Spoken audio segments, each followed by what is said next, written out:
I think something's happening in college football, and individually, I know all of you saw it in week one, but collectively, we need to think through this together for just a second. Now, I know you guys have friends, or maybe some of you yourselves have said college football is just better when certain teams are good. I've never wholeheartedly bought into that. Like Texas was bad for a long time, college football was fine. Notre Dame, there have been periods where they're bad, college football's been fine. Bama's been in the wilderness before, college football survived just fine. However, it is true, I think, that there are about 10 teams that control a majority of the interest disproportionately in the sport.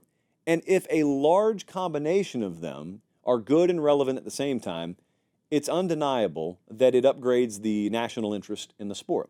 So anything that upgrades the interest in our sport, it's okay by me. That's why I've never had a problem with Deion Sanders. I think it's happening right now. College football's not hurting for viewership, but do you notice what's happening right now? Miami trucked Florida in the swamp in week one. USC just beat LSU in week one. Notre Dame went into Kyle Field in College Station as a dog and came out with a win in week one. All three of them are three of the biggest brands in this sport. Two of the three have been out in the desert for quite a while, and Notre Dame has not wandered away, but they haven't been at the playoff table in a few years, and all three of them beat SEC teams en route to moving to 1-0. The odds to win the national championship right now, if you're looking on the screen, Southern Cal's on the list now. Miami's 4, 8, 9th in the country in national championship odds, and Notre Dame's 7th, 4th, 5th, 6th, 7th, yeah. So we got three of our big names that at least through 1 week appear to be back at the head table. Now, I made this point the other night, and I love all of you. I think I can predict where a lot of the reaction's going when I say something. So I would not have it any other way. The other night I said, USC, Notre Dame, and Miami look to be playoff contenders, and many of you are not ready for this. And what I mean is, I don't think a lot of you, we have a massive high school and college aged audience. A lot of you have never lived in that world. I have. I've lived in a world. I mean, it was back in the early 2000s, mid 2000s, etc. We had Pete Carroll making a run at USC. One of their most memorable games was against Charlie Weiss and grass about that high up in South Bend, back when they still believed in real grass up there. And then we were coming out of the early 2000s where Miami had just won another national championship with maybe the most talented roster pound for pound of all time. And all of them were good at the same time. And then the next 20 years, unbeknownst to us, was going to feature none of them at the head table for periods, and at least two out of the three not serious contenders. Well, what do the mid-2020s on have for us? What do the next 10 years of college football have for us? Look, I watched the same game you guys did Sunday night. I watched USC go toe-to-toe with LSU. I watched them win, picked them to win, but still had my doubts that they could do what they did defensively. I mean, Garrett Nussmeier played a good game the other night. And for that matter, so did Miller Moss. Played a better game, in fact. And so they've got Caleb Williams leaving. And I told you, I think I said on the show multiple times, coming out of Big Ten media days and just talking to folks around USC, it's not that they said, oh, we're so glad Caleb Williams is gone. No one's foolish enough to say that. But what they said is we are really confident in what we have. And there were some who were even willing to go as far as to say Caleb was wonderful, but when it comes to playing within Lincoln Riley's system, we're as or more excited about having Miller Moss than we even were him. Which sounds like sour grapes because the guy's walking out the door until you see Miller Moss play within Lincoln Riley's system, and then all of a sudden you realize, they were right, he's really good. Oh, a lot of that confidence probably stemmed from these dudes they have in this wide receiver room. But that wasn't the takeaway because Lincoln Riley's had explosive offenses before. He talked in January about how he was shifting that entire program philosophy. And I sat there and listened to it, and I said, I hope he's right. I think he's serious.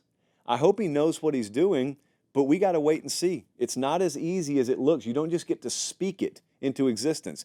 And he went across town. I mean, I will tell you this.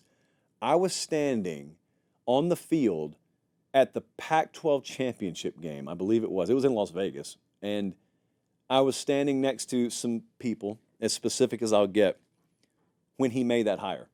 I heard it go down on the phone. I heard it happening. And so I said, oh, it's a big hire. That's a big deal.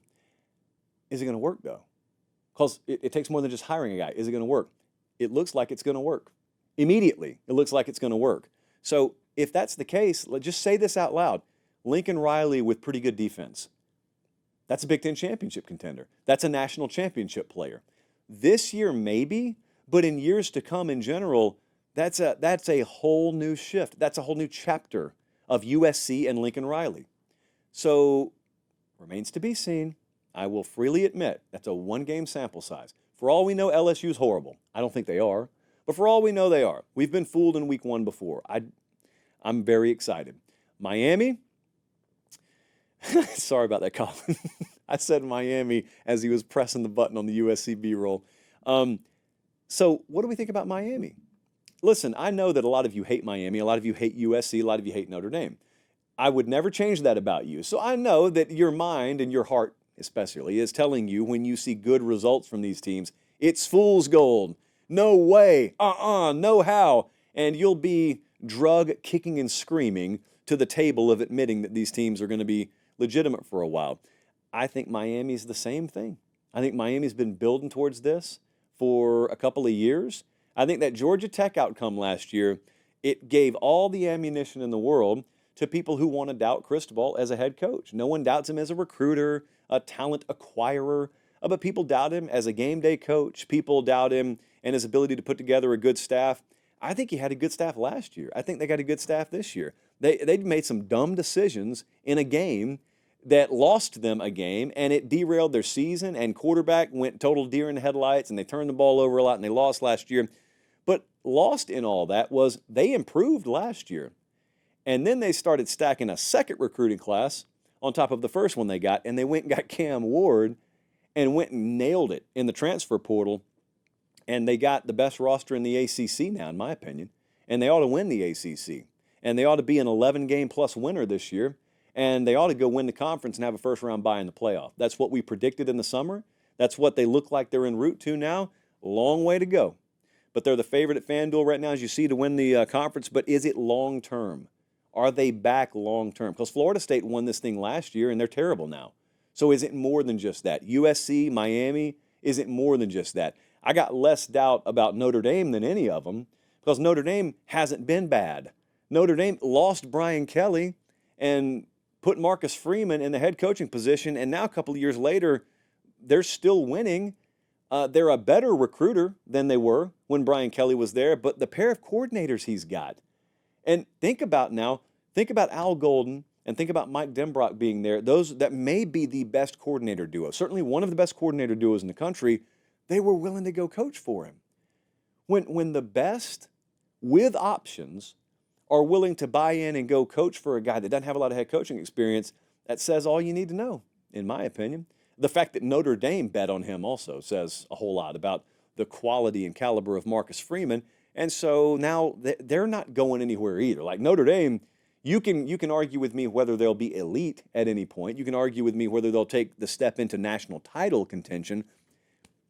That's a show for another day. I'm just telling you, Notre Dame, Miami, and USC all being here again, it's meaningful. It's not meaningful for you and me because we would watch anyway. We would watch if these teams were winless because we love college football. It's what we live for. But your cousin Leroy, your mom, who is drawn to the golden helmets, Traveler, the Trojan mascot that rides the horse up and down the sideline, Sebastian the Ibis, watching games in Miami with palm trees and the B-roll as they go to and out of breaks. These are the sorts of things that draw people in, not to mention these are huge media markets that draw people in that otherwise wouldn't be watching college football. And then once they're here, it's up to us to turn them into P3, P2, P1, and all that. But that's okay. So I wish Lincoln Riley the best. I wish Mario Cristobal the best. I wish Marcus Freeman the best because I know some of you don't want to hear it, but those three winning is a win for us all in a way. In other ways, it's terrible and it's a nightmare, and I do get it.